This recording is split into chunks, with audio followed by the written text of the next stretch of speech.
beauties, thank you for watching and happy holidays. I created this fun tutorial inspired by one of my favorite movies, The Nightmare Before Christmas.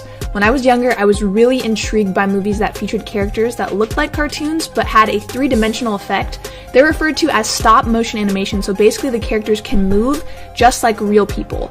Although I loved this movie as a child, I'm older now, I'm 21, and I still really love this movie. The door scene in the beginning of the film really stuck with me visually, and it's something that I really never forgot. I also really love that this is one of the very few dark fantasy style movies that are appropriate for kids, which I think is really unique. I also wanted to mention that this movie was originally a poem written by Tim Burton that later turned into a film, which I thought was really cool. Some of you may know this movie is based around Jack Skellington. He's the Pumpkin King of Halloween Town. He's tired of the same old thing every year, so he wanders into the woods. He finds some holiday trees, and each tree has a town in it. So he goes into the Christmas one, and he finds himself in Christmas Town. My favorite character from this movie is actually Sally. She's a stitched-together humanoid ragdoll. She has some premonitions of Jack's plan, and if you've watched this movie, you know how clever and smart she is. She also has a really big crush on Jack, and they end up together in the end on Pumpkin Hill. For Halloween this year, I did Emily from The Corpse Bride. This is also another Tim Burton movie, so if you'd like to see that, click my link in the description box and check that out. I'll have it linked for you guys. Thank you so much for watching. If you like this video, don't forget to like it, subscribe, share, and don't forget to turn on my notifications so you don't miss a thing from me. And if you would like to learn how to transform into Sally from The Nightmare Before Christmas, then please continue on watching. To create the blue base, I went in with a water-activated paint, and this is a light blue shade. It dries a little bit darker, and you're going to want to cover your whole entire face with this, so even your eyelids, and you really want to go over until you have a very even base. I also started to bring this down my neck and onto my chest.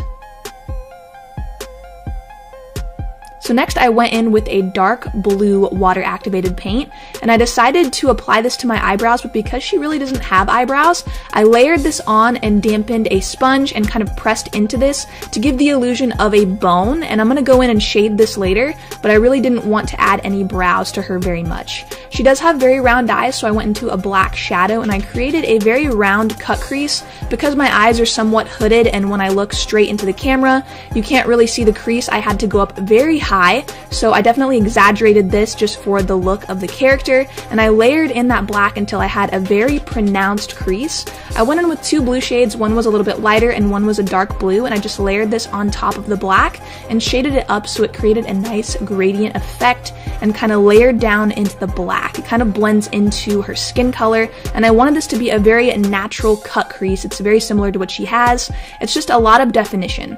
So I next went in and layered this light blue that matches the body paint onto the lid, and I just pressed this right into my lid, and this blends right into the skin color we created.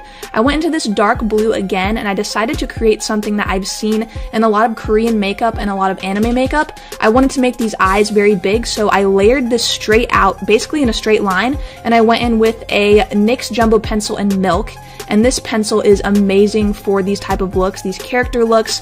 It's great. And for a liner, I wanted to use a body paint, so I used a black water-activated paint and created a very small wing. It's very minimal. She did have a pretty dark line on her lash line, so I definitely had to add that.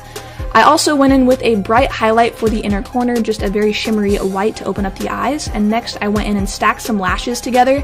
These lashes are very spiky, and if you notice, the character does have very spiky, long lashes. I didn't want to draw them on just for the sake of the look. I really didn't want it to look messy or sloppy, so I stuck with lashes only. You can layer as many as you want, but I did layer 2, and I felt like they did give a very similar look, although they weren't as exaggerated. I do think it's very similar if you stack lashes. I went into a dark blue shadow and started kind of patching this around my face. The character herself has very patchy type of skin, so I did the same effect. I went into a white face powder and just highlighted all around the face, which I think is very important, and I wouldn't skip this step if I were you. The white highlight just makes everything come together, so you could use like a matte white eyeshadow or anything like that. And now I started to create the stitches on the face. Now I do not have a steady hand, so I had to go back in and kind of correct this a couple times, but you really don't have to be a pro to know how to do these stitches. I went over with a white, and I really wanted these stitches to be kind of like a 3D effect, so I went back in with a black shadow, and I shaded right underneath them. Although she does have black stitches, this looks much better than just applying a black body paint if you create the 3D stitches. So next I went into the mouth area, and I did create her little mouth stitches the same exact way I did to her face, and I'm also going to repeat this step to my body as well. I did do my whole body, so if you're going out for Halloween, I would suggest doing that. I know you can buy leggings and stuff at the store, but I think painting your whole body really gives an awesome, realistic look. So next I went in with a red liquid lipstick, and I wanted to do a very dark red similar to her color. She had a very dark red. It's not blue red, it's very dark. It's almost like a burgundy color. And I just layered this onto my lips, and I created a very round shape, kind of like a doll. She is very doll-like. She's a rag doll, so I wanted to make this as dolly as I possibly could. And I rounded out the lips in the Cupid's bow area. So next I went in with a dark blue shadow again, and I wanted to layer this underneath the brow to create the look of a bone. I didn't want to block out my brows for this look, I just wanted to keep my natural brows and just create that look. I also used this to contour my nose as well as my face, and I just kept adding where I needed to pretty much for this entire look. I went in with some mascara just to add some spikiness to the lashes. I normally wouldn't do this with a normal beauty look, but for this look, I think it's appropriate to add mascara just right to the tips of the lashes. I next went in with the light blue body paint, and I started to create the stitches on my body. So she does have a black stitch around her neck. I did make them pretty gawky and big because I wanted them to be very visible, but you can go as thin or as thick as you want. I think with the Tim Burton style looks I see in the movies, everything's pretty gawky, so I went pretty big when it came to the stitches. I just did them the same way I did my face, and I went back in with a black shadow to shade them and make them look 3D. I really think this adds so much to the look, so I would not skip the shading at all. I next went back in with that dark blue I've been using pretty much everywhere, and I shaded around my bones. I pretty much sucked my body in until I could feel kind of like a crevice, and I just went into that crevice with the shade and kind of packed it right in. I'm next working on my arm, and I'll show you guys a little bit how to do this. It's the same exact thing I did with my face.